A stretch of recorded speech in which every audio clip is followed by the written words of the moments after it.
Ya, bueno, ya empezamos, ya es el momento. Bienvenidas y bienvenidas y bienvenidos a nuestro último conversatorio en la serie La literatura en la época neoliberal, celebrando los 20 años de la revista A Contracorriente. Soy Scott Weintraub, profesor de literatura latinoamericana en la Universidad de New Hampshire y director de la revista. Esta noche tengo el honor de presentar a nuestras invitadas. Van a hablar por una hora con 10 minutos y luego habrá tiempo para preguntas. Y empecemos con mi colega María Rosa Olivera Williams, quien es profesora de literatura latinoamericana y estudios culturales en la Universidad de Notre Dame en Indiana. Es autora de varias monografías, entre las que se destacan El arte de crear lo femenino, ficción, género e historia del Cono Sur, El salto de Minerva, intelectuales, género y Estado en América Latina con Mabel Moraña, la poesía gauchesca de Hidalgo Hernández, respuesta estética y condicionamiento social, y Tango, Imagining National Roots in the Maelstrom of Modernization in Argentina and Uruguay. Además de los siguientes libros editados: Humanidades al Límite, Posiciones desde contra la Universidad Global con Cristiano Paso, Diamela El Tit, Essays on Chilean Literature, Politics and Culture con Michael Lazarra y Mónica Barrientos, además de escenas de traducción en las literaturas de América Latina con Rodrigo Carezani, libro publicado con nosotros, con la editorial La Contracorriente. Y finalmente, le queremos felicitar de nuevo por la muy prestigiosa beca del National Endowment for the Humanities que recibió el año pasado para the Rubén Darío Critical Editions Project. Um, María Rosa, luego te toca presentar a la muy admirada escritora chilena Nona Fernández, por favor. Perfecto. Bueno, muchísimas gracias, Scott, y muchísimas gracias, Greg, por esta oportunidad de estar celebrando el 20º aniversario con esta conversación con la escritora, actriz, dramaturga y guionista chilena Nona Fernández, cuya obra narrativa admiro desde hace mucho tiempo, pero a quien no conocía personalmente hasta este momento en que nuestras imágenes virtuales se encuentran. Nona Fernández nació en Santiago de Chile el 23 de junio de 1971, fecha que describe en su ensayo biográfico de 2019, Voyager, profundamente imaginario, como el momento en que, cito, el Sol pasaba supuestamente por una parte de la constelación del Cangrejo que pisó Hércules, tal vez una pata, tal vez una antena, tal vez la mitad de su caparazón, y su madre se detuvo frente a la clínica sola y nerviosa, lista para dar a luz. Luego añade, la primera escena de mi vida está ausente de mi memoria. 1971 en Chile. Era un año que prometía cambios importantes. Unos meses antes del nacimiento de Nona, en abril de 1971, los partidos de la Unidad Popular recibieron casi el 50% de los votos, una pluralidad, en las elecciones municipales, lo que fue interpretado por The New York Times como un mandato popular para seguir adelante con el programa socialista revolucionario de Allende. Sin embargo, ya se gestaba la historia que impediría que esos cambios se concretaran tanto a nivel nacional como regional y convirtió a la generación nacida en esa encrucijada cósmica, histórica y personal en trabajadores de la memoria, o para usar un término de Elizabeth Schelling, en entrepreneurs de la memoria.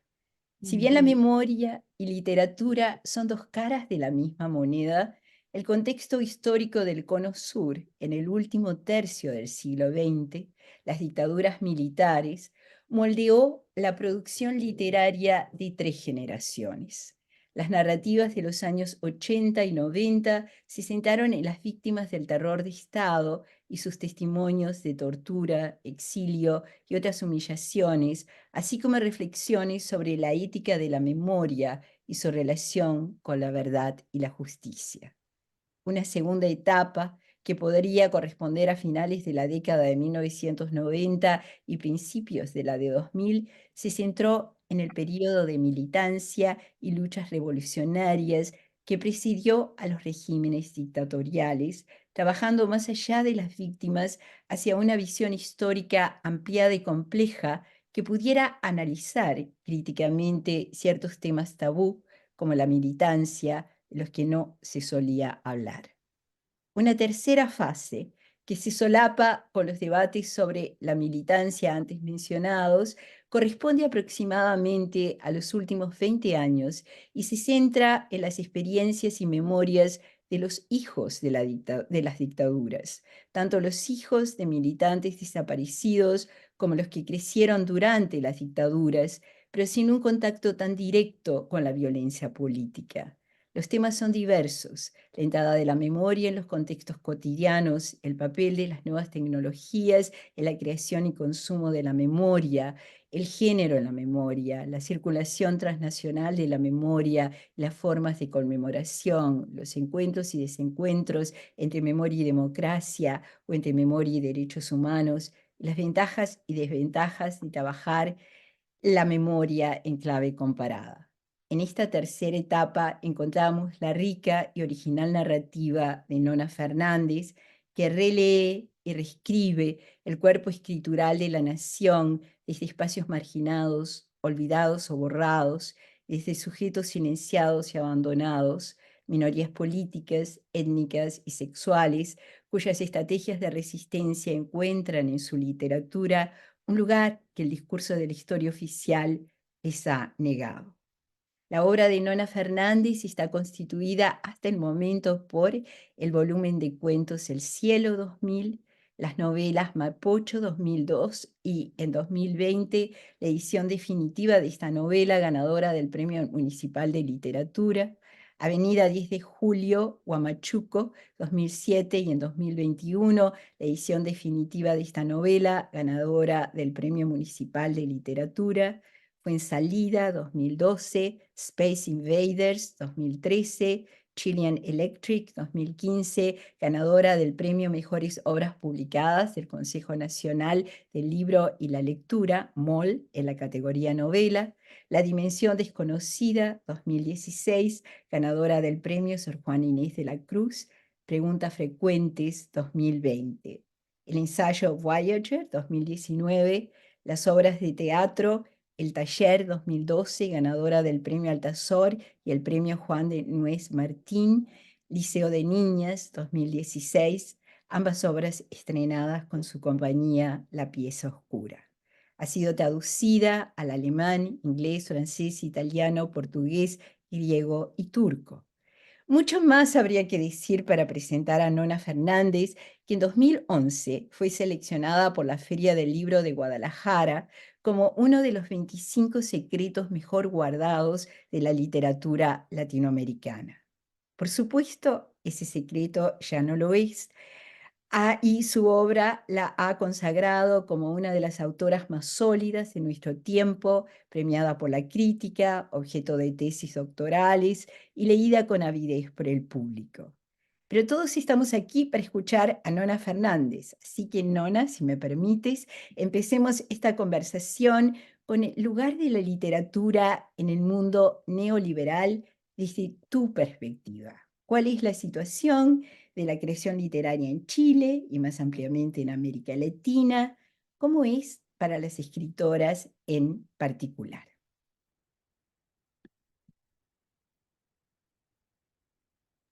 Ahí estoy. María Rosa, muchísimas gracias por esa gran presentación minuciosa, generosa, cariñosa. Muchísimas gracias. Quiero aprovechar también de agradecer a Contracorriente por esta invitación, por darnos la oportunidad de poder conversar, reunirnos. Eh, lo estoy diciendo mucho últimamente. Estamos viviendo humanitariamente tiempos tan extraños, tan revueltos, a ratos tan desesperanzadores que la posibilidad que tenemos de reunirnos a hablar de los temas que nos apasionan, que nos gustan, es un regalo y tenemos que atesorarlo, ¿no? Así es que agradezco profundamente esta posibilidad de conversación conjunta, sin duda. Y saludo a todas y a todos quienes nos están viendo en este momento, por supuesto. Em, Me haces una pregunta gigante, Lo sé, es que ese es el gigante, tema. un diagnóstico universal de lo que puede llegar a ser la escritura ahora, que además es un tiempo muy confuso. Mira, quizá va a ser pobre mi respuesta, pero a partir de ella podríamos ir desmenuzando, ¿no? Pero creo sinceramente en este momento, y voy a asociar un poco a lo que estaba diciendo recién, es un momento tan extraño, tan complejo, tan difícil de comprender. A mí me pasa mucho eso, ¿no? Que cada vez comprendo menos el acontecer diario. No entiendo hacia dónde va el mundo en este momento. O quizás lo estamos entendiendo bastante bien, pero no lo podemos creer, ¿cierto? No lo podemos creer. Y dentro de este contexto, a mí me parece que la creación artística, y aquí voy a agrandar un poco el límite a la creación artística en general, me parece que es una tabla de salvación, sin duda. No para quienes creamos, que sin duda sí lo es. O sea, para mí en este momento es una manera de estar en el mundo. Probablemente siempre ha sido una manera de estar en el mundo. La creación, la reflexión literaria, es una manera de estar y de intentar comprender, ¿no? Escribo justamente de lo que no comprendo, de lo que me desasosiega, de aquello que todavía mi intelecto no es capaz de organizar, ¿no? Y en este momento se vuelve más desafiante. Por eso, y también lo creo desde mi lugar como lectora, como, entre comillas, consumidora, no me gusta mucho la palabra, pero como consumidora cultural, ¿no? A mí los libros, las obras de teatro, las películas, las artes visuales me están rescatando de la debacle de alguna manera y me ofrecen no ya respuestas con respecto al momento que vivimos, pero sí ventanitas de luz, ventanitas de aire, ventanitas de comunidad también, como señalo puede ser este momento o la réplica de este momento que yo sé todas y todos quienes estamos aquí la vamos vivenciando a ratos durante nuestra vida, ¿no?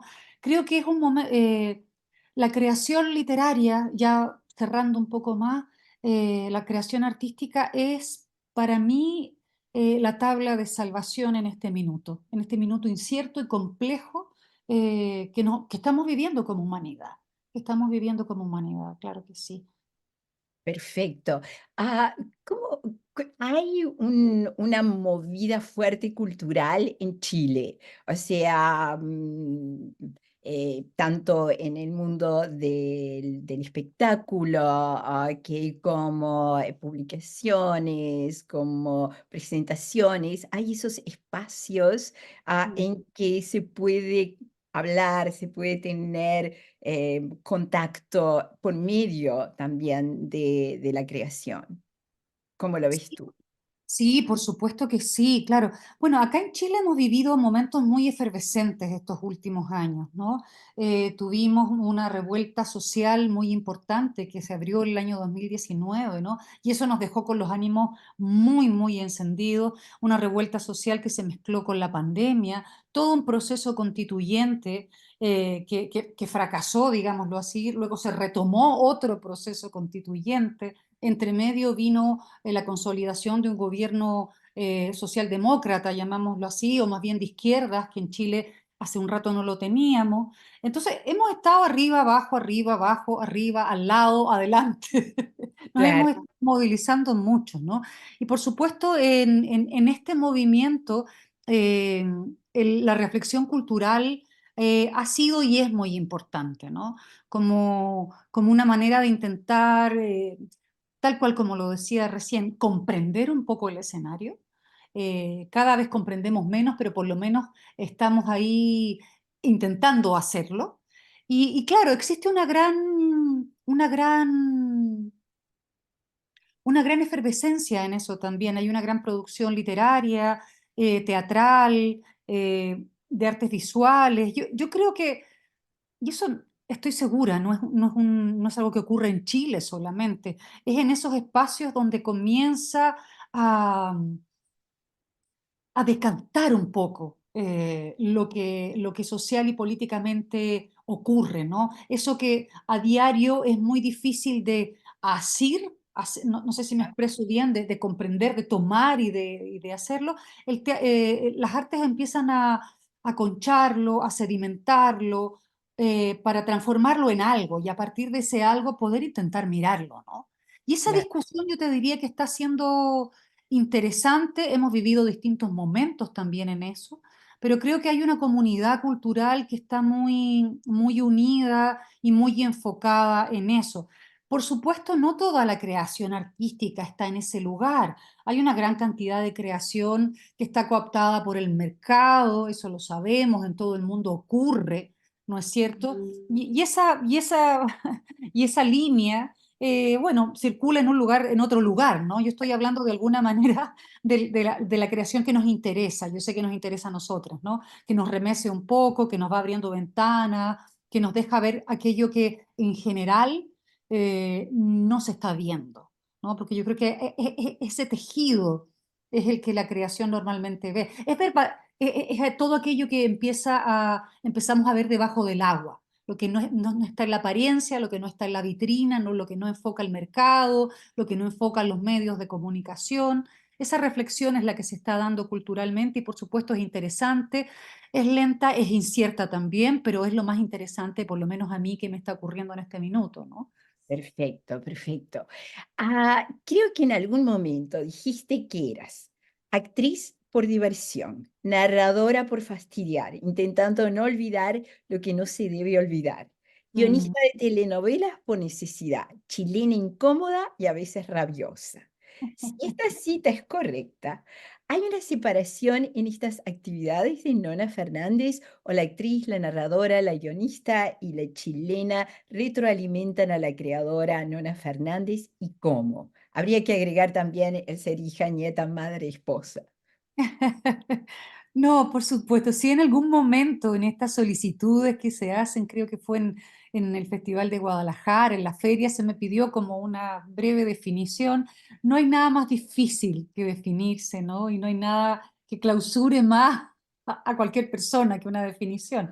Pero sigo encontrándome de alguna manera en esa definición que creo que debe llevar 15 años probablemente, sobre todo en aquello de chilena incómoda, ¿no? Eh, Creo que esa incomodidad es la que enciende mi escritura, ¿no? Enciende mi mirada. Justamente ese espacio es el que me hace movilizarme creativamente. Y creo que sin duda eso es lo que nutre a la creadora.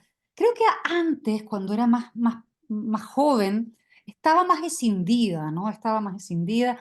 Me costaba mucho entender cómo podía hacer muchas cosas al mismo tiempo, porque tenía esto que probablemente no es de monopolio chileno, pero a mí de chiquitita me enseñaron que tenía que hacer una sola cosa y esa cosa la tenía que hacer bien. Y eso, por supuesto, como es un límite, me incomodaba mucho y me costaba poder entender cómo podía ejercer un rol como escritora, otro como actriz, otra como guionista. Y claro, a estas alturas de mi vida y de mi creación, todo está muy enredado y, y es parte de lo mismo. Mi obra circula, mis preocupaciones, mis reflexiones circulan en cada cosa que yo hago, no importa la plataforma. Y si escribo una obra, esa obra alimenta probablemente mi próxima novela y esa novela un nuevo ensayo y así todos los materiales van potenciándose, ¿no? Y también comienzan en un ejercicio de hibridaje, que es un poco en lo que me he transformado con el tiempo. Mis novelas ya no sé qué son, mis obras de teatro tampoco, son un poco novelas, son un poco ensayo. Todo es una creación muy líquida a estas alturas, ¿no?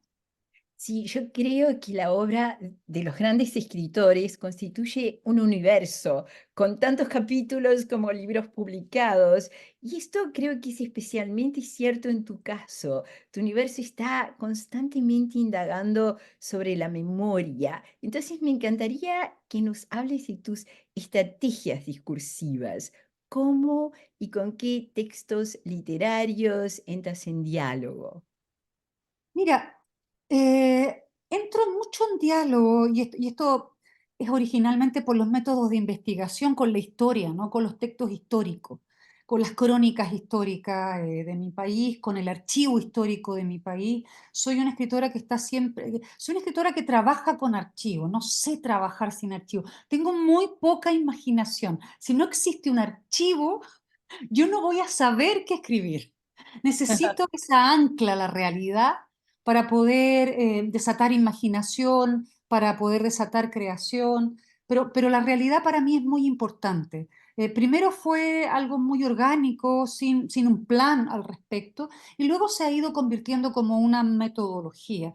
Entonces, normalmente comienzo trabajando mucho en la recolección de archivos históricos, en la lectura de todo aquello que pueda alimentar de alguna manera ese desate imaginativo dependiendo de cada material, ¿no es cierto? En ese sentido, y yo creo que ustedes deben conocer el trabajo de Cristina Rivera, por ejemplo. Cuando comencé a leer a Cristina, encontré como de alguna manera alguna hermana que estaba pensando también la escritura desde el lugar del archivo, de manera muy clara, ¿no? Bueno, Cristina ha desarrollado todo un trabajo al respecto y toda una escritura, no solamente en su plano literario, sino que también en su plano ensayístico acerca de cómo trabajar con el archivo, de lo que son los archivos. Claro, muy orgánicamente, también me sentí muy cómplice de ese trabajo. La leo, la analizo mucho e intento no perderme nada de lo que escribe, ¿no? Cada cosa que escribe intento ir siguiéndola, ¿no? Porque me siento traducida de alguna manera por ese pensamiento en el momento de escribir y de trabajar con el archivo, insisto, ¿no? De cómo trabajar con un archivo, porque también las maneras de trabajar con el archivo pueden ser diversas, ¿no? Y ahí también, claro, ahí hay, ¿cómo decirlo? Hay toda una relación y hay toda una autoría también en ese aspecto, en cómo uno trabaja con el archivo. Pero fundamentalmente pasa por ahí. Todo mi plano más creativo pasa por lo que el archivo me entrega, por la escucha de ese archivo, por cómo ese archivo me va encendiendo. Y ese archivo, entendámoslo bien, no solamente es literatura o historiografía, ¿no? Ese archivo es fuentes, es personas, son espacios, son materiales domésticos, cartitas, libretitas que pueden haber quedado de algo, de alguien. Todo ese material, y ese material habla no solamente en su discurso o en su historia, sino que también en su ser, en su corporalidad, ¿no? Eso a mí me interesa muchísimo y es parte como del trabajo que se ha ido desprendiendo de lo que he ido haciendo. En ese lugar he ido deviniendo en ese lugar también. Trabajar mucho con la huella que queda del archivo, no solamente con el archivo, no solo con el archivo como una huella, sino que la huella que deja el archivo, la ruina de ese archivo, el despojo de ese archivo, el olor de ese archivo, lo que uno intuye, lo que está escrito debajo del archivo, la mugre que dejó el archivo. Eh, Todo aquello, ¿no? Que sin duda, claro, es material de memoria y de reconfiguración de un ayer que se lee desde un hoy, ¿no? Cierto. Eso es como dice el nacimiento, o sea, Mapocho, ahora que tú dices todo esto, está ahí, están esos otros archivos recientes, está la historia, está el Archivo Nacional de Chile, está ese río con toda su mugre que es de todas formas la historia chilena en distintas épocas. Entonces, o sea, dice esta gran primera novela, ah, se nota todo esto que tú estás diciendo ahora, de cómo te interesa trabajar con el archivo, cómo te interesa trabajar con la historia, recreando, haciendo algo absolutamente nuevo. Am, en una entrevista de los años 70, Jorge Luis Borges dijo al periodista de televisión español Joaquín Soler Serrano que la obligación del escritor era transformar la realidad en símbolos. Si la literatura tiene la obligación de crear un lenguaje y un mundo figurativos, ¿cómo utilizas tú la alegoría? Pienso especialmente en Mapocho, pero creo encontrar alegorías en otras de tus novelas. Se puede pensar en el juego Space Invaders, que en 2013, cuando se publicó tu novela anónima, tenía 35 años como una alegoría? Es posible. Eh, Voy a ser bien honesta y en el momento de trabajar los textos no pienso en la alegoría como un concepto a trabajar. Eh, Creo que más bien devengo en ella, ¿no? Termino trabajando. Lo que me interesa mucho, pensando en lo que tú estás hablando de Space Invaders, es hacer dialogar los materiales y las historias eh, con aquellos elementos que son, a ver, para ponerlo más claro, normalmente como trabajo temas de historia, como temas de un archivo historiográfico que pertenece no solamente a mi propio archivo, sino que de una generación completa, de un país completa, me interesa desacralizarlo. Siempre me ha interesado eso. El trabajo de la memoria me interesa desde el lugar de despejar toda sacralidad, no para faltarle el respeto a la memoria, sino que para poder acercarla a la gente, a quien lee. Entender que el ejercicio histórico y el ejercicio de memoria es un ejercicio que hacemos las personas chiquititas, no necesariamente los grandes historiadores, las grandes escrituras, no, es un ejercicio que hacemos quienes lo queremos hacer con los métodos que podamos y con lo que tenemos a la mano, ¿no? Entonces, algo que siempre me ha interesado, y ahí me meto en Space, es poder generar esas imágenes, que son imágenes lo más amplias y lo más chatarras posibles también. O sea, si quiero hablar de cómo un ejército fue capaz de balear a sus niños, claro, aparece la imagen de ese juego que fue el Space Invaders, que era un juego que jugó mi generación, no solamente en Chile, sino que a nivel Todo. mundial. La generación del 80 jugó ese primer shoot-off, ¿no? Que era, claro, estos tanques que baleaban a las invasiones alienígenas, ¿no? Y aparece como una imagen y se genera, claro, algo pasa y algo cobra sentido en esa imagen y claro, comienza el resto de las imágenes del libro empiezan a constelar en ese gran universo que es el juego, ¿no? Y el libro comienza a estructurarse a partir del juego y hablamos de una primera vida, de una segunda vida, de una tercera vida, hablamos de un game over también, pero eso me lo entrega el material.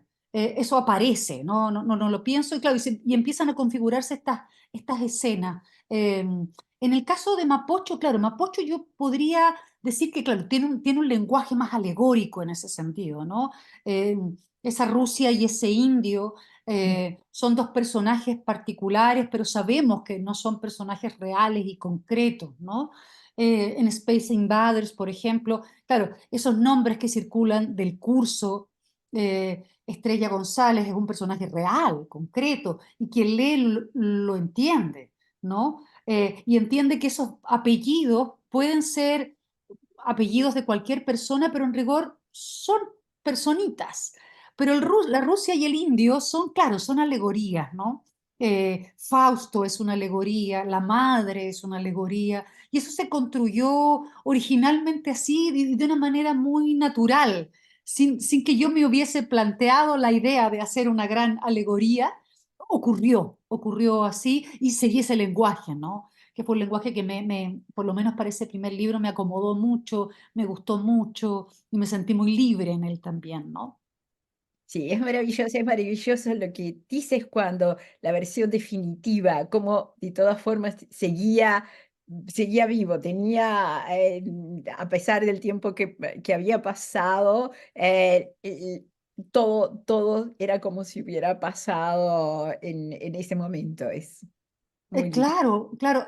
Con ese libro, claro, nos pasó que, claro, que es a lo que tú aludes, en esa versión definitiva que no dista mucho, no es muy distinta de la versión original, salvo por un proceso eh, de edición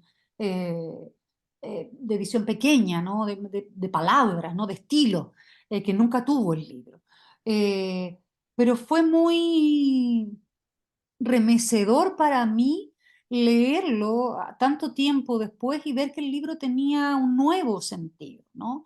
Porque cuando uno escribe los libros, bueno, ya no, porque voy a decirlo, ya estoy más grande, ya entiendo el flujo y la vitalidad que cobran los libros con el tiempo, los libros de uno, porque evidentemente cuando yo me puse a escribir, yo sabía que la gran literatura tenía un valor por siempre, ¿no es cierto? Pero no esperaba eso, jamás he esperado eso de mis libros. Entonces, constatar 20 años después de la escritura de Mapocho que seguía teniendo una validez muy clara y que se alimentaban por el escenario actual, lo alimentaba de nuevos sentidos, fue muy remecedor y muy triste también, debo decirlo.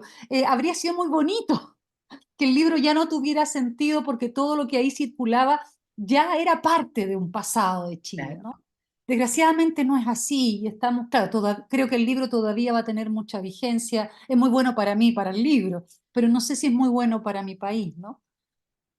Es cierto, es absolutamente cierto. En varias de tus novelas hablas de sueños o pesadillas y de recuerdos para referirte a la memoria colectiva. Las pesadillas de los niños en Space Invaders, por ejemplo, sería esa memoria colectiva y a los recuerdos como memorias individuales de lo que una vez fue una memoria colectiva, pero luego los sueños y los recuerdos de esos sueños se confunden. ¿Cuál es el papel de la ficción narrativa en la creación de una memoria colectiva? Yo creo que para quienes nos interesa trabajar estos temas, ¿no? Porque creo que hay, pero incluso a quienes no les interesan los temas que tienen que ver con la memoria histórica de un país, de una sociedad, de una generación, creo que la literatura genera imaginario inconsciente, ¿no? Eh, para quienes nos interesa, por supuesto que lo que vamos haciendo es tejido con ese imaginario inconsciente, ¿no? Vamos tejiendo con el material de los sueños, con el material del recuerdo, nuevos materiales, vamos proponiendo nueva realidad a partir de eso, un poco como lo dice la maestra Lundmer, ¿no? Que uno va sacando de la plaza pública, recogiendo y generando, fabricando nueva realidad.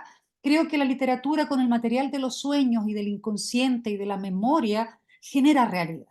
Y eso es maravilloso porque lo que hacemos es generar, con esa realidad vamos generando también nuevos imaginarios, ¿no? Y por eso también digo que no es solamente para quienes trabajamos con historias o con discursos o con el rescate de nuestra memoria. Creo que toda la gran literatura nos ha brindado nuevas realidades a partir de las cuales nuestro imaginario se desata, ¿no? Y podemos construir incluso nuevos libros a partir de cosas que nunca vivimos, pero sí las leímos, ¿no? Y eso me parece a mí que es un ejercicio de inconsciente. Es como que la gran biblioteca universal fuera un contenedor de imaginario inconsciente de la humanidad, ¿no? Y eso es un rol, pero fantástico, mágico, de una responsabilidad y de un honor que tenemos quienes escribimos, precioso, ¿no? Me encanta pensarlo así, como una especie de caldero de hechicero, ¿no? Eso es la literatura, porque vamos encendiendo el fuego de la imaginación y del imaginario. Y para quienes nos interesan los temas concretos de recuperar memoria, creo que lo que vamos tejiendo también es justamente materiales o libros que van dejando cuenta de cosas que quizá no están en el archivo oficial, ¿no? Que no van a estar en un libro histórico o en un museo o en un discurso histórico imperante, sino que están ahí como la huella, como la ruina, y con ese material vamos tejiendo y vamos generando también un material que queda, ¿no? Que queda ahí, como una posibilidad también de construir realidad. Perfecto. Una pregunta que siempre quise hacer a una escritora, pero nunca me atreví. ¿Cuáles son tus novelas favoritas y por qué? Me refiero a novelas de tu autoría. Ah, Es mira, pregunta que siempre quise hacer, pero es mira, macabra como que hijo, me gusta más. qué divertido, nunca me habían hecho esa pregunta. Siempre quise Claro, hacerlo.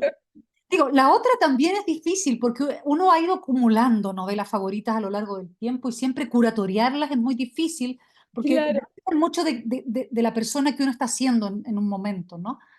pero las mías, creo que es difícil tener, no es tan difícil, voy a ser bien honesta. Hay, hay distintos grados de favoritismo, ¿no? Por ejemplo, Mapocho para mí es una novela que yo quiero mucho y que tengo mucho afecto por esa novela porque creo que es la novela Es que maravillosa.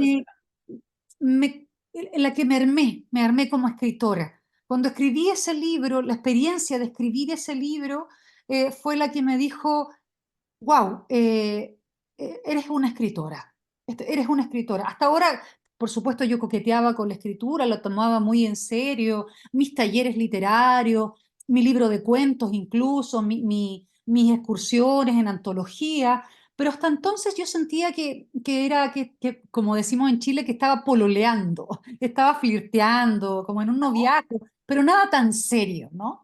Sin embargo, cuando escribí Mapocho, esa novela me regaló a mí la experiencia de comprender, independiente de lo buena o mala que fuera la novela, entender que la experiencia de la escritura se inauguraba en mí como algo fundamental en mi vida, en mi futuro. O sea, no iba, yo ya después de esa novela no comprendía el mundo si yo no lo estaba escribiendo también, si no lo estaba viviendo en la escritura.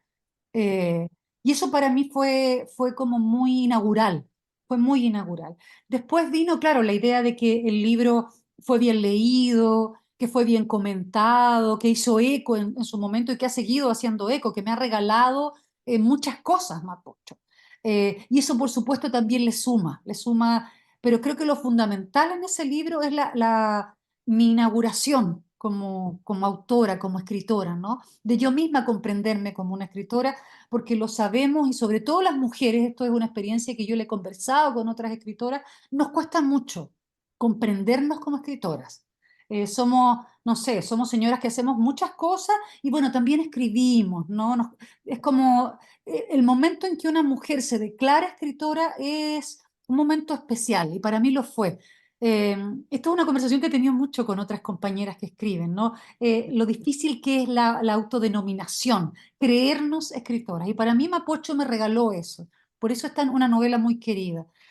Y la otra tengo, bueno, Space Invaders sin duda es una novela muy querida también porque me ha abierto las puertas de lugares que jamás pensé que iba a conocer, de lectores y lectoras que jamás se me ocurrió por la cabeza que ese libro, que para mí es muy local, muy chileno, así lo escribí, pudiese viajar y hacerme conectar con tantas audiencias, ¿no? Entonces, claro, es un libro como también muy entrañable para mí.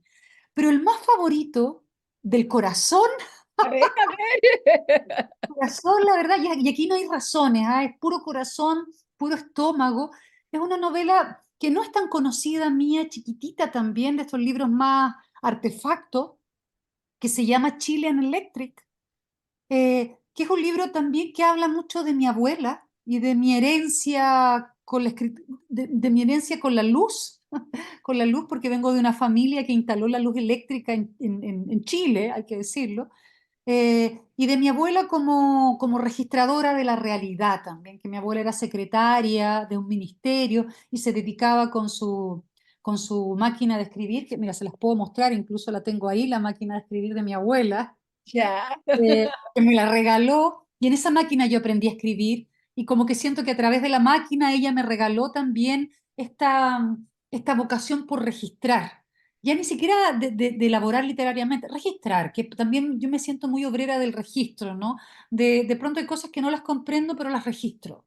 Las registro y en el futuro las y los lectores del futuro van a tener más lucidez que yo incluso para poder comprender. Pero me parece importante el registro, como el trabajo, el documento también, ¿no? De poder generar un archivo, un archivo. Y eso siento que mi abuela me lo regaló y ese libro habla de eso y cuenta toda esa historia y creo que mi abuela está muy presente allí y por eso es un libro muy del corazón y es como mi más favorito, es el que más quiero. Ya. Te confieso que me llegó hace 2 días, gracias a Greg, y dijo, ay, ¿tendré tiempo? ¿No tendré tiempo? Antes de la conversación, pero cuando lo abrí, lo que más me encantó es la memoria de tu abuela que no era cierta. O sea, que ella no podía porque había nacido después de que había pasado. Entonces, Exacto. me encantó el comienzo atrapa justamente por eso y porque estoy enseñando un curso sobre crónicas modernistas y por supuesto la exhibición mundial de 1900 en París con el pabellón de la electricidad era lo más fascinante para todos, Sí. excepto que Darío renunció a él y se fijó en otros. Entonces yo estaba con todo esto de la luz y Mm. llegó la novela. Y digo, wow, qué bien que llegó antes el conversatorio, pero digo, pero con horas antes y lo abro Es y cuando difícil leo leerlo eso todo, se no, por supuesto. No, y es una novela que cuesta encontrar. Tiene su edición española y una edición chilena, y no tiene más ediciones.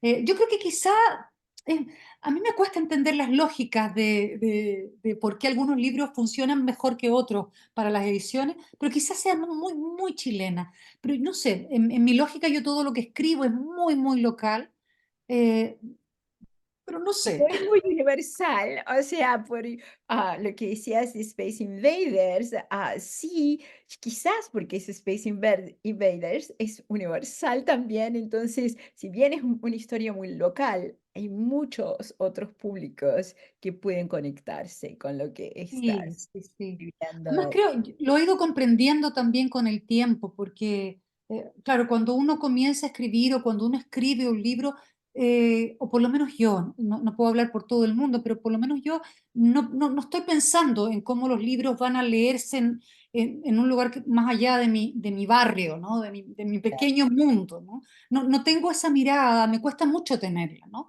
Pero he ido comprendiendo con el tiempo que, claro, pienso en Space Invaders, eh, que para mí es una historia local, sin duda, pero claro, las infancias vulneradas no es un monopolio chileno.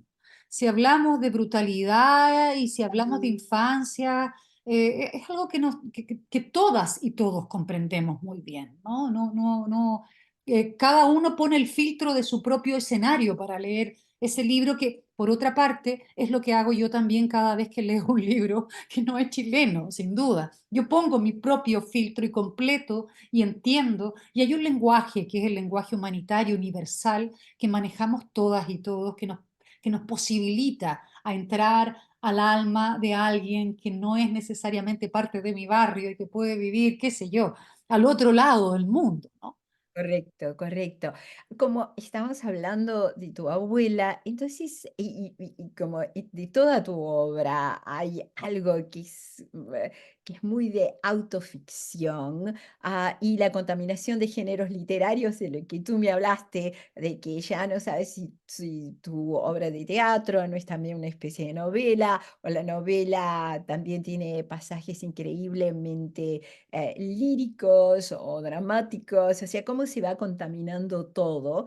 Cuando leí Voyager pensé en La Sumisa de Cristina Peri Rossi del 2020, en los Mm, diarios de Emilio Renzi 2015, 2016 y 2017 de Ricardo Piglia, en varios sí. cuentos de Julio Cortázar e incluso en su novela Rayuela de 63 y en Borges y yo, El Hacedor del 60. Entonces, háblanos de la autoficción.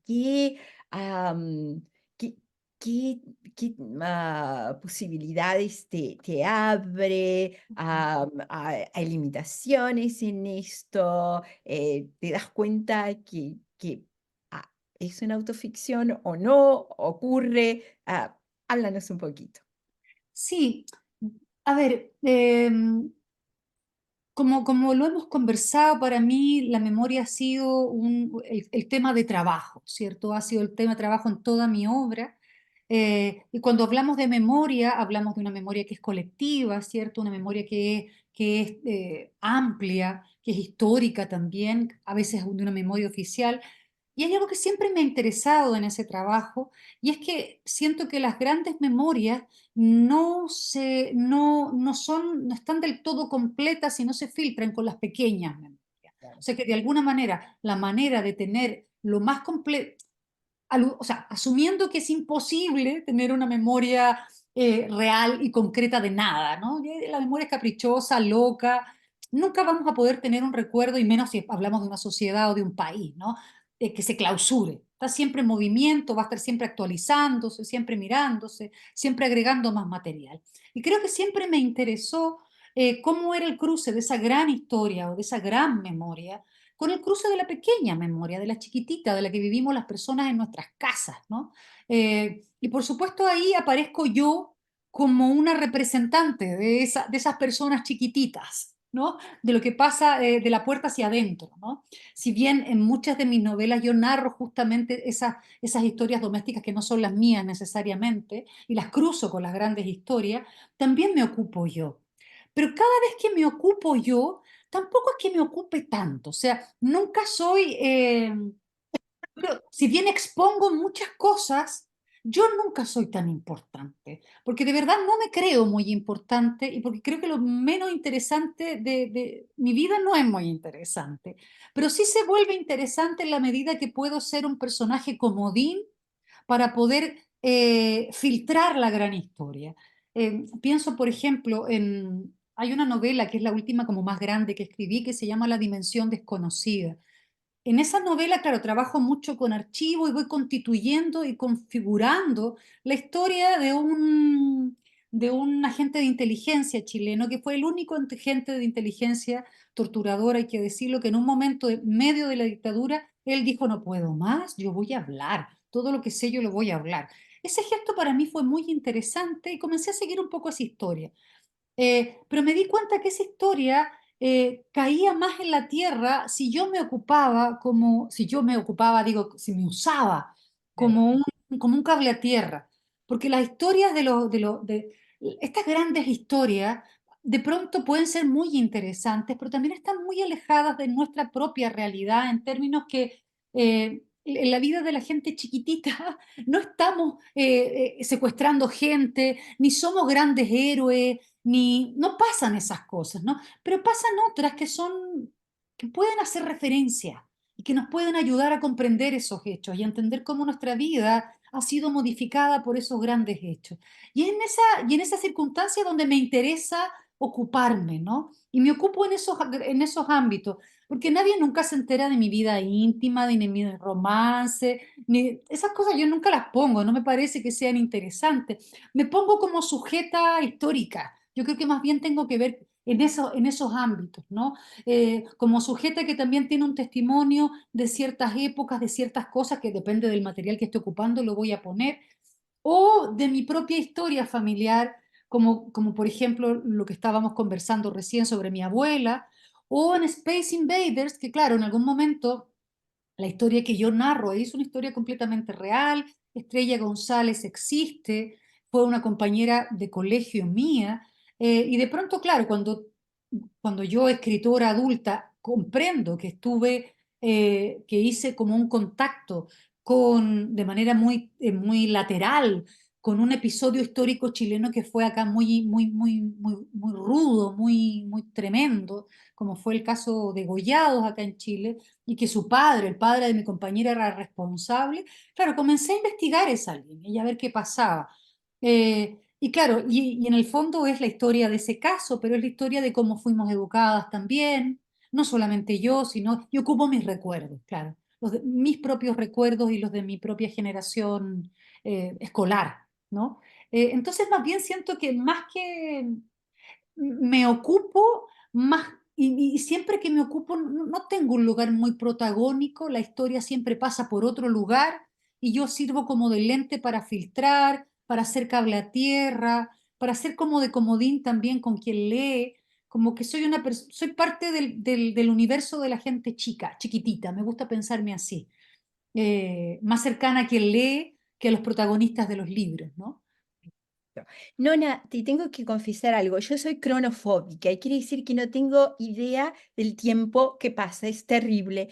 Y ahora me doy cuenta que son las 6:56 y le prometí a Greg que íbamos a terminar antes para tener lugar a las preguntas. Y es tan maravillosa la conversación que a mí una hora se me puede pasar como nada, como ahora, que me parecía hace unos minutos que estamos hablando y sigo teniendo preguntas y puedo seguir ad infinitum, pero me voy a portar muy bien y Sí.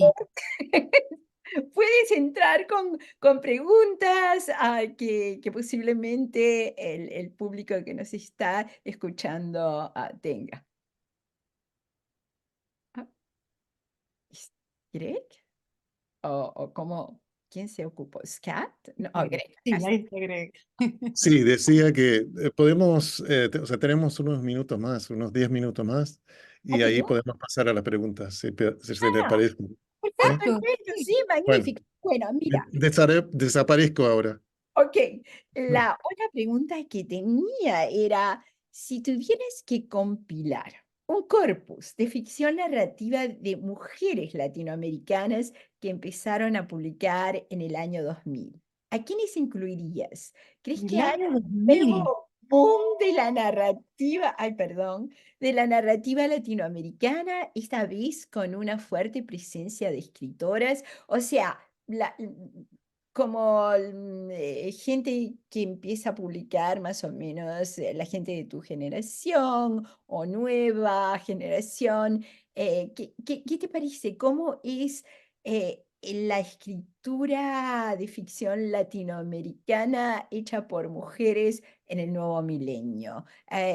¿Crees que se podría Sí, sí, dar un sí. nuevo boom? Ya que No, mujeres fueron eliminadas en el boom de los 60s y 70s. Si bien tuvieron madres, pobres, sí. pero reconocidas. No, sabes que me agrada mucho esta pregunta porque debo decirte que yo soy gran admiradora de mis compañeras y lo digo de manera muy, me alimento mucho de la escritura de mis compañeras de generación. O sea, yo comencé, sí, estaba pensando cuándo había empezado a publicar yo, claro, y es más o menos de los 2000, creo que el 98 fue mi libro de cuentos, en 2003 fue Mapocho, 2001, claro, soy una chica que parte, una chica de los 2000, ¿no? Eh, y claro, me alimento mucho de la escritura de mis compañeras. Creo que me cuesta siempre hablar como de... Porque hay algo que es interesante que ha ido ocurriendo, que efectivamente las mujeres latinoamericanas hemos tenido, no sé si más espacio, pero sí hay nombres que están circulando con mucha fortaleza y que son narradoras tremendas, ¿no? Por otra parte, esto se ha ido mezclando con el tema, con el feminismo, ¿cierto? Que ha ido abriendo puertas, pero también con el mercado que todo lo coopta y que, por supuesto, hay un mercado que ahora está observando a las mujeres porque las mujeres están de moda y que comienza a mostrar una serie de autorías que, bueno, que comienzan a estar en la palestra un poco por eso también, porque el mercado quiere estar de moda, ¿no?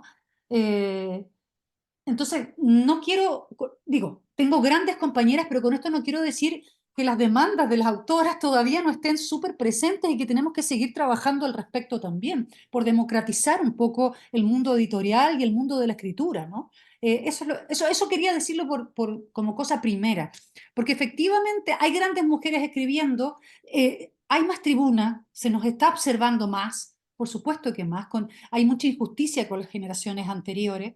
Hay muchas autoras que están circulando a nivel internacional, ¿cierto? Se lee ávidamente a las autoras latinoamericanas en otros idiomas ya.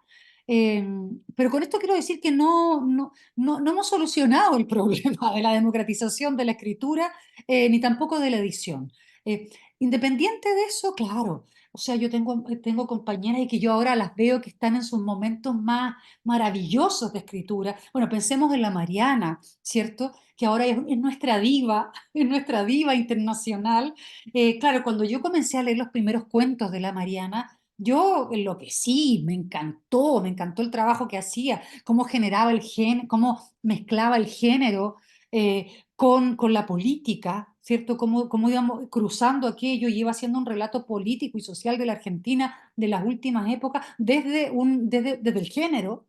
Yo lo encontré una locura fantástica, fantástica, me encantó. Pienso en Samantha también, pienso, pienso en la Gaby Wiener, Wiener, que me encanta, el Guaco Retrato, por ejemplo, que es una novela que sacó hace muy poquito. Es una tremenda novela, ¿no? Es una gran novela. Me encanta también, a ver, ser testigo de cómo se ha ido fortaleciendo y enriqueciendo la autoría, y creo que hay muchas que están en un momento, pero ya delicioso de escritura. Pienso en Samantha también, Samantha Schweblin.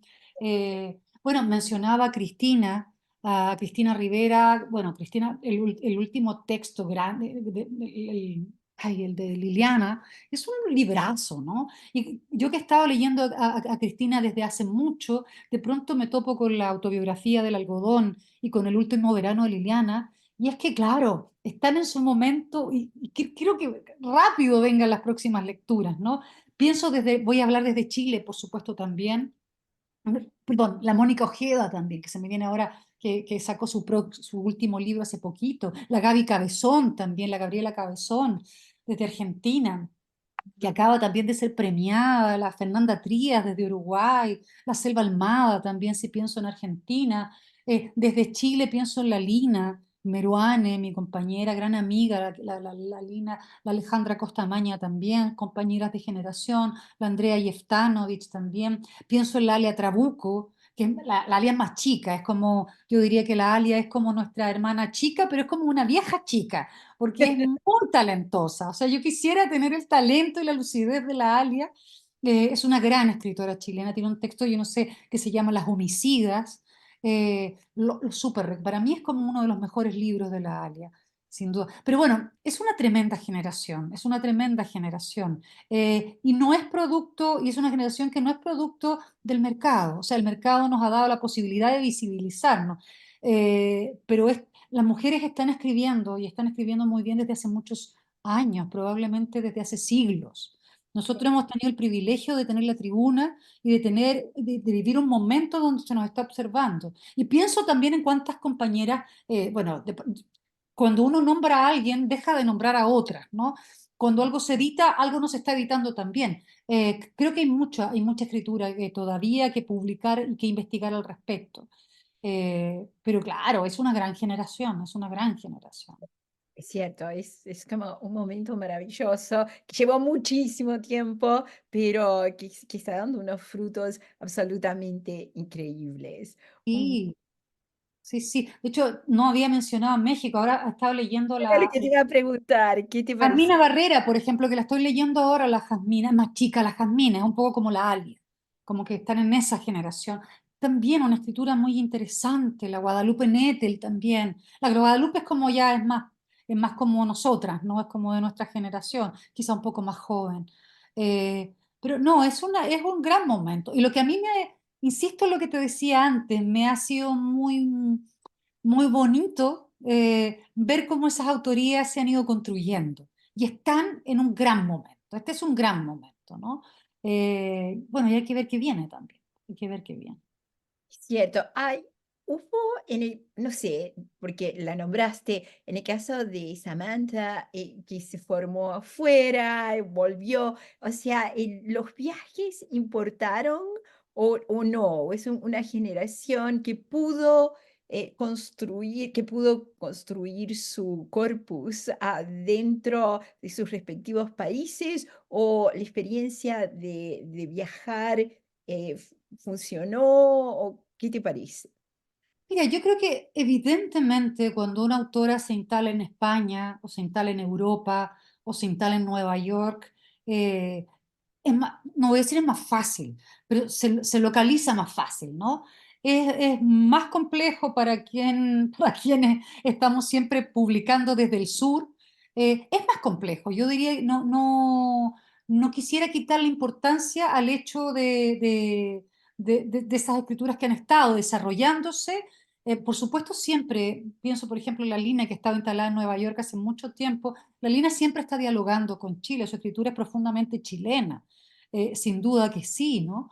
Eh, pero está en otra vitrina, una vitrina que se observa más, sin duda. Y yo creo que eso facilita también, y esto, insisto, sin desmerecer para nada el trabajo de las compañeras, por favor, en ningún caso, en ningún caso.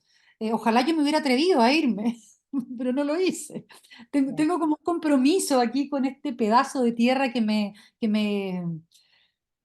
convoca mucho, esa es la verdad, que me convoca mucho. Y también nunca pensé en la internacionalización, esa es la verdad.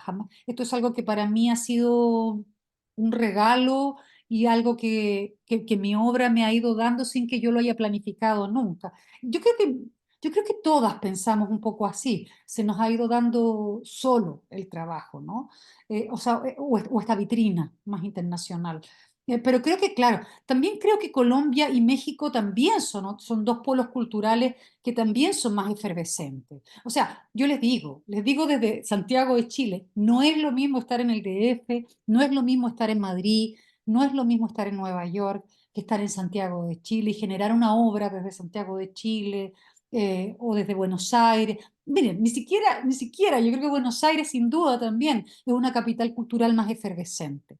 Lima, Santiago de Chile, qué sé yo, pienso en Uruguay, pienso en Perú también. Es más complejo, es más complejo. Eh, Sin restar el mérito de mis compañeras, sin duda, ¿no? No, es cierto. Siguen estando como limitadas las editoriales, o sea, la distribución. En un momento, el gran problema de América Latina o de Sudamérica era Mm. que no se distribuía, o sea, lo que se publicaba, por ejemplo, en Uruguay, llegaba o no a Chile o Argentina o a México, entonces había como si uno piensa en planeta, había sí, una planeta grande, pero estaban las planetas locales que muy Claro. poco mandaban a los otros lugares. ¿Qué pasa ahora? ¿Eso se mejoró o no? Yo creo que eso sigue siendo bastante así, ¿ah? Eh,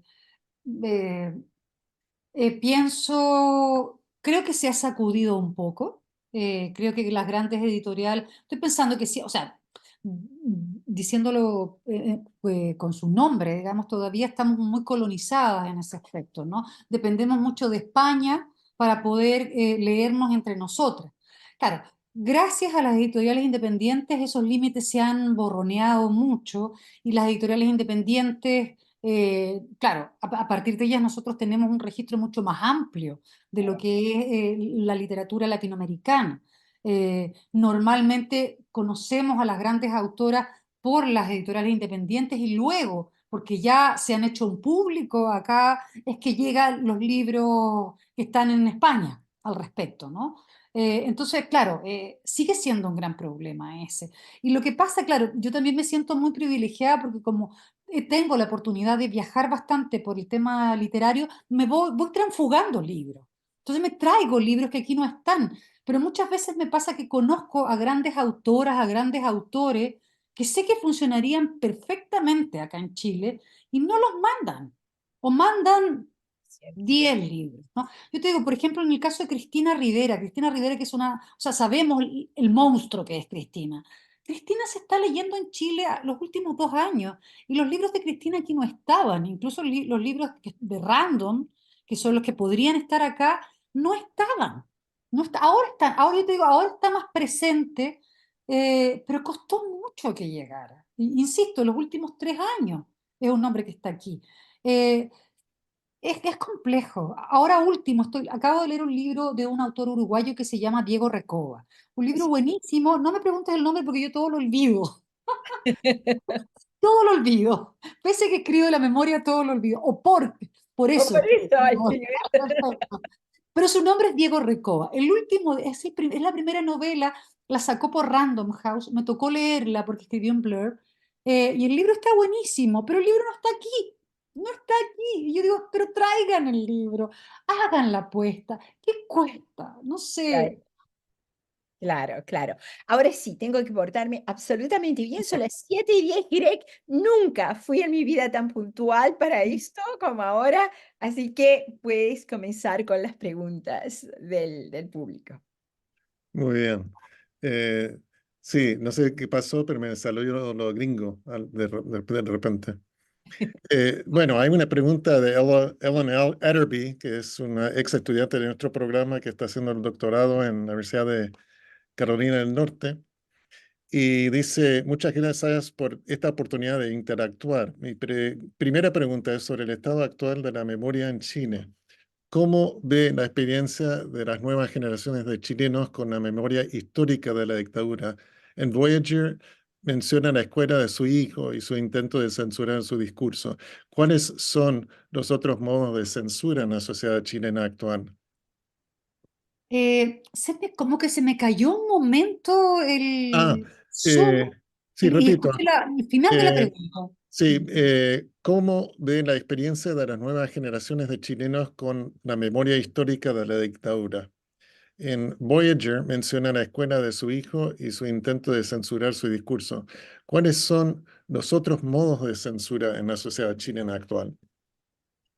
Mira, sí, el año pasado en Chile se vivió la conmemoración de los 50 años del golpe militar.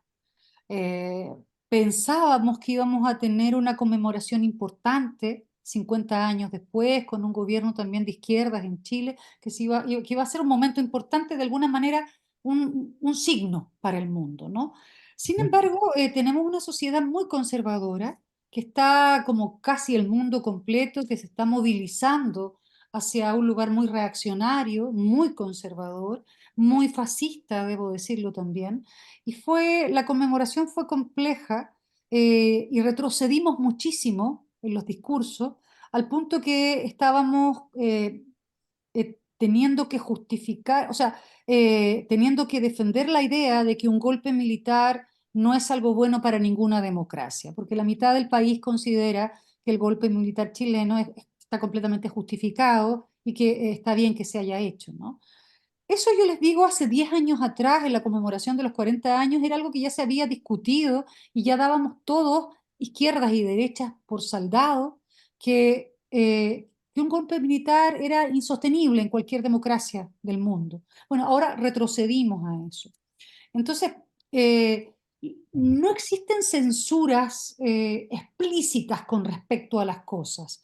Lo que tenemos es una mentalidad que todavía, en términos de derechos humanos y en términos de nuestra historia reciente, no ha puesto un límite claro con respecto al nunca más, por ejemplo.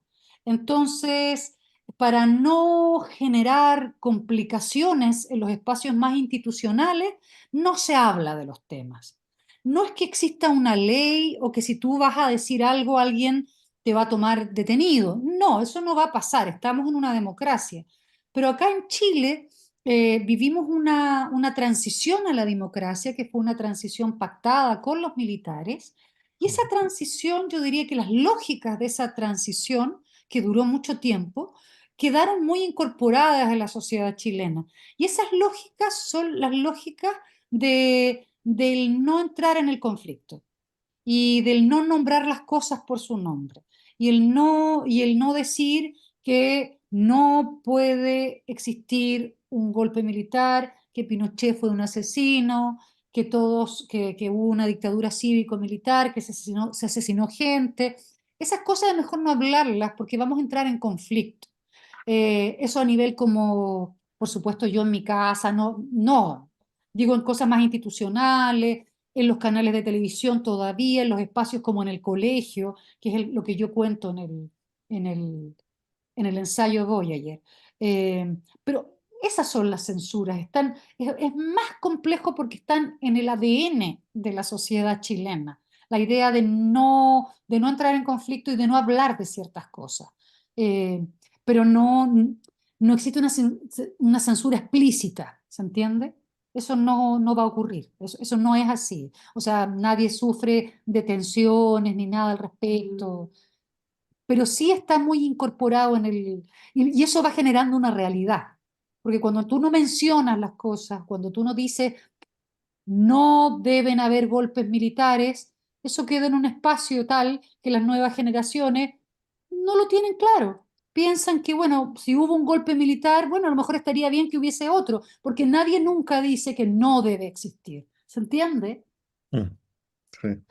Bueno, hay dos preguntas de dos personas y lo que voy a hacer es elegir las primeras preguntas y después volver a las segundas si tenemos tiempo, ¿no? La segunda pregunta entonces es de Leonor Taillán, ¿no? Y dice, me gustaría saber más sobre el papel simbólico del río en su obra. El río, bueno, el río Mapocho acá en Santiago es un río real, por supuesto, que cruza la ciudad de Santiago. Cuando comencé a escribir Mapocho, lo cuento un poco, creo, en la versión definitiva. Yo partí con una fotografía real que vi de unos cuerpos que estaban lanzados, cadáveres en el Mapocho, en un sector muy transitado en la actualidad por cualquier persona que vive en esta ciudad. Eso me llamó mucho la atención, quise ir tras la cacería de esas personas quienes eran y fracasé completamente. Pero ahí comencé a leer sobre el río y sobre todos los muertos que durante la historia de mi ciudad habían ido a dar al río. Entonces el río comienza a cobrar en mi propia cabeza un significado que es el espacio del basurero, ¿no? Todo aquello que no queremos, que no nos sirve, lo lanzamos al río. En términos concretos, el río acá en Chile es un espacio donde van a dar los alcantarillados de la ciudad. O sea, es un lugar donde efectivamente el desecho va a dar allí. Eh, y cuando tú ves también que parte de esos desechos han sido a lo largo de la historia los muertos, aquellos muertos que de alguna manera no fueron como basura en algún momento de la historia, en diversos momentos de la historia, no solamente para la dictadura militar, comienza a aparecer, claro, hay como un símbolo, como una metáfora, como una imagen que hace sentido, ¿no? Ese río como una especie de herida porosa, llena de pus, de infección, que cruza la ciudad y que está ahí eh, y que no la vemos, una herida que no vemos o que preferimos jugar a que no la vemos, ¿no? Y ese es un poco el sentido que ha ido cobrando.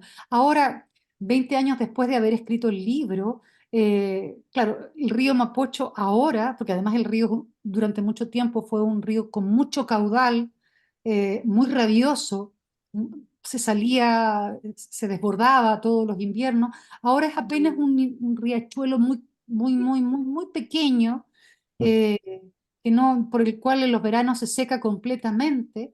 eh, y creo que hay que investigar en ese sentido también ahora, en el río Mapocho de la actualidad. En algún minuto quiero meterme a repensar el río 20 años después de su escritura, ¿no? ¿Qué significa ahora ese río para mi sociedad, ¿no? Muy bien, me parece muy interesante eso, Nona. Bueno, hay otra pregunta de Janes, creo que lo estoy pronunciando bien, Manríquez. Nona, muchísimas gracias por la conversación. Me encanta tu idea de responsabilizarnos de las personas pequeñitas.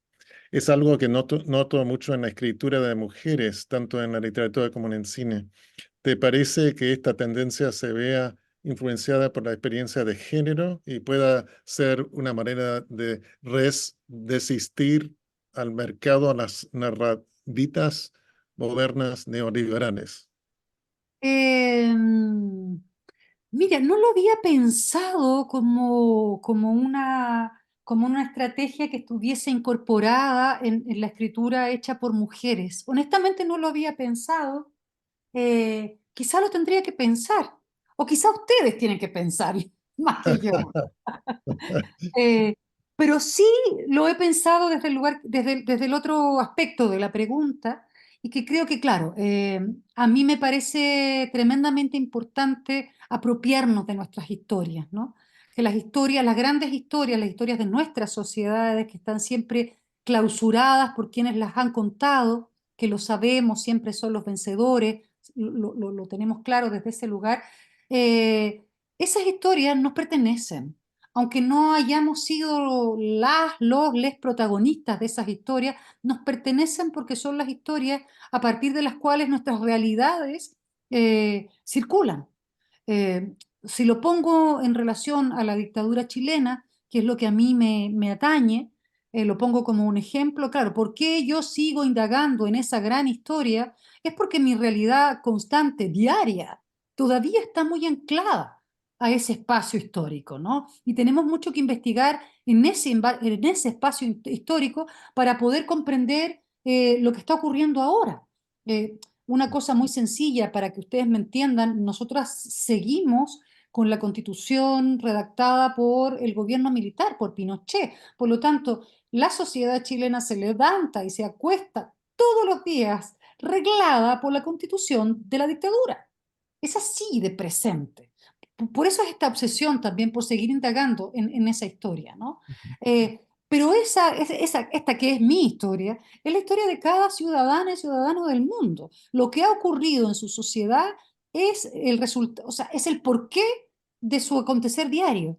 Y esa gran historia nos pertenece y poder entenderla es importantísimo para entender nuestro presente y para poder lanzarnos al futuro también.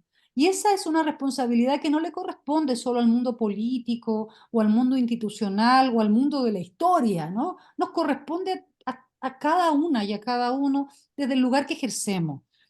A nosotras nos toca la escritura, la literatura, el estudio, ¿no? Y desde ahí, sin duda, vamos tejiendo, vamos tejiendo.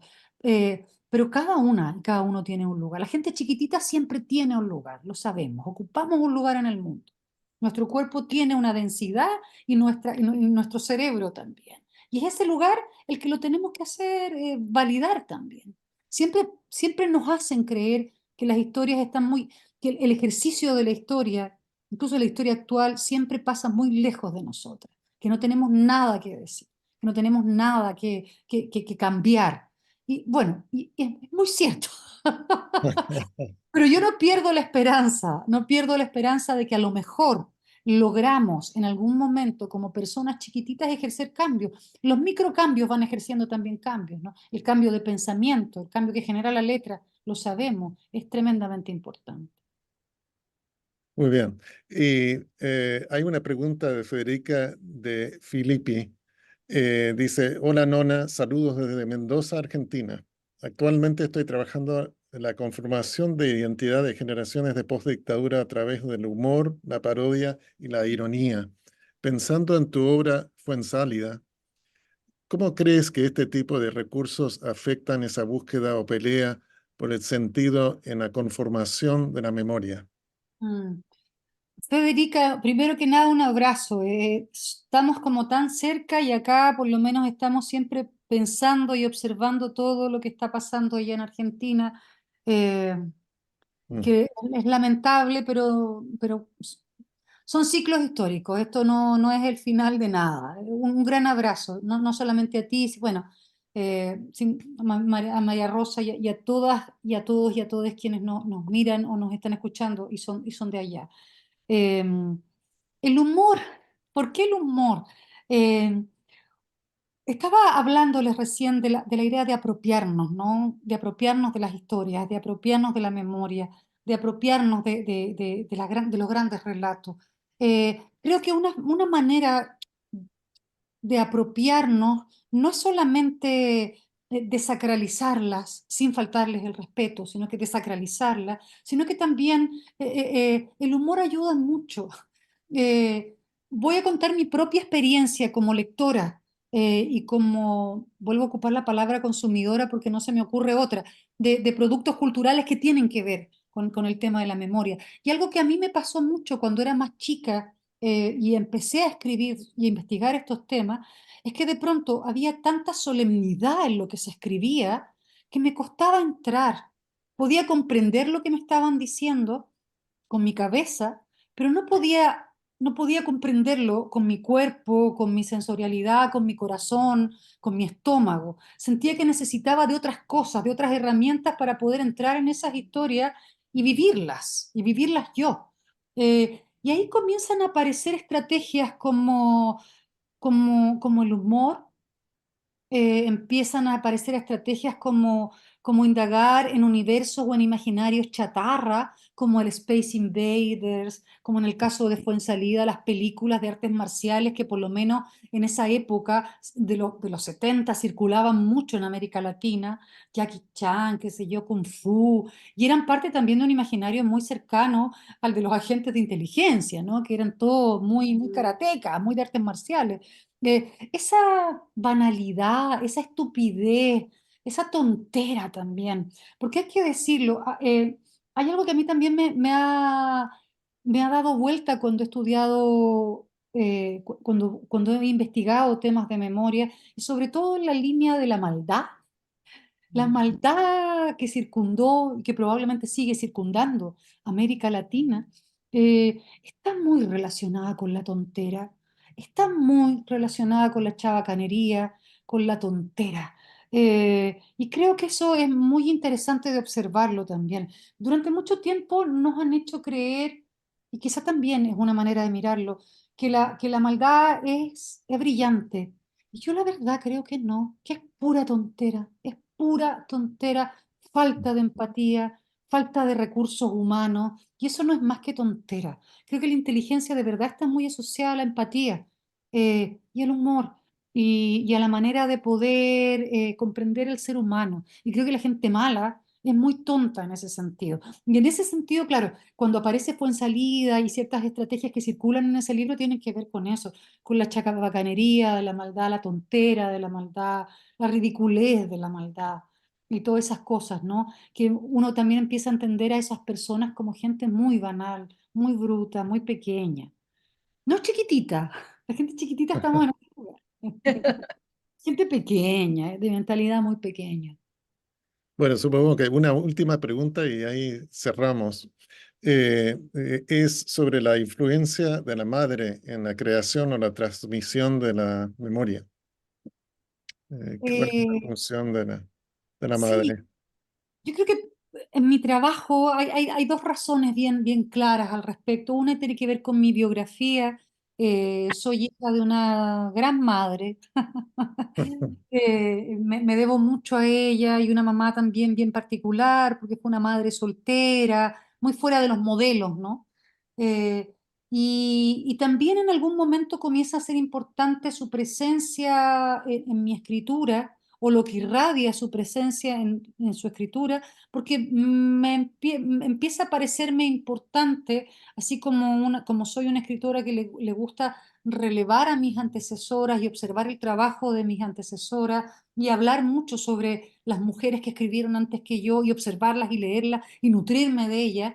Y lanzarlas al futuro, también me parece muy importante hacer ese registro con la gente chiquitita, con mi madre, como parte de ese universo que fue una señora que es, porque todavía está viva mi madre, una mujer común y corriente, pero que sí se puede extraer un ejemplo tremendo de su propia vivencia del mundo como una mujer fuera de norma, ¿no? Una mujer que nunca fue feminista porque no tenía herramientas para poder comprender el mundo desde el feminismo, pero que claramente lo fue en su práctica. Lo fue en su práctica y ahora se encuentra mucho más cómoda porque lo ha entendido desde ese lugar, en términos intelectuales y con lecturas y con lo que lo que el mundo le ha regalado, pero en la antigüedad o en su época nunca se afilió a ningún movimiento feminista, sin embargo en su práctica siempre lo fue. Y siempre me ha parecido interesante, lo mismo con mi abuela, mujeres trabajadoras, mujeres que llevaban su vida, como muy fuera del margen, ¿no? De los cánones de lo que era ser mujer en ese momento. Y me interesa relevar también esas otras maneras de ser mujer, que ahora nos parecen mucho más normales, pero que en su época tuvo consecuencias, ¿no? En sus propias vidas. Muy bien. Qué manera de terminar con esta serie. Realmente me pareció espectacular esta conversación entre ustedes eh, y ha sido realmente especial, ¿no? Y quiero agradecerles a todos y a todas por participar en este evento y la serie en sí, por su interés en la revista A Contracorriente. Eh, y también quisiera decirles que por suerte estamos grabando estas entrevistas o estos conversatorios, entonces van a estar disponibles tanto en YouTube como en la página de la revista. Entonces, eh, eso queda para, por si acaso, por alguna razón no pudieron ver uno de los conversatorios, ahí van a estar. Y quiero agradecerles en particular y con mucho cariño a Nona Fernández y a mi a la editora que trabaja con nosotros desde hace años, María Rosa. Ha sido un gran placer. El placer fue inmenso para mí haber tenido esta gran oportunidad de hablar con Nona y espero podernos encontrar, ya sea en Santiago, tu venir a Estados Unidos, será maravilloso. Muchísimas gracias, Greg, fue muy lindo. Sí, yo también quisiera agradecerles, Greg, por la invitación a Contracorriente y a María Rosa esta conversación. No, tenemos que continuarla en algún bar, María Rosa. Y, por supuesto, a todas y a todos y a todos quienes nos están escuchando. Muchísimas gracias, ¿no? No, yo creo que ustedes tenían para horas, ¿ah? Sí, yo tenía ahí, por eso, menos mal que estaba esto de la computadora con la hora. Yo soy un desastre con la hora, un absoluto desastre. Entonces, bueno, Bueno, placer. bueno, cuídense mucho y esperemos que estemos en contacto pronto. Por supuesto. Por supuesto, Chau, muchísimas chau. gracias. A Gracias, Un ustedes. Nona. abrazo. Maravilla. Chao, chao. Chao, Chao, chao. Chao, Scott. Scott. Adiós. Chao, chao.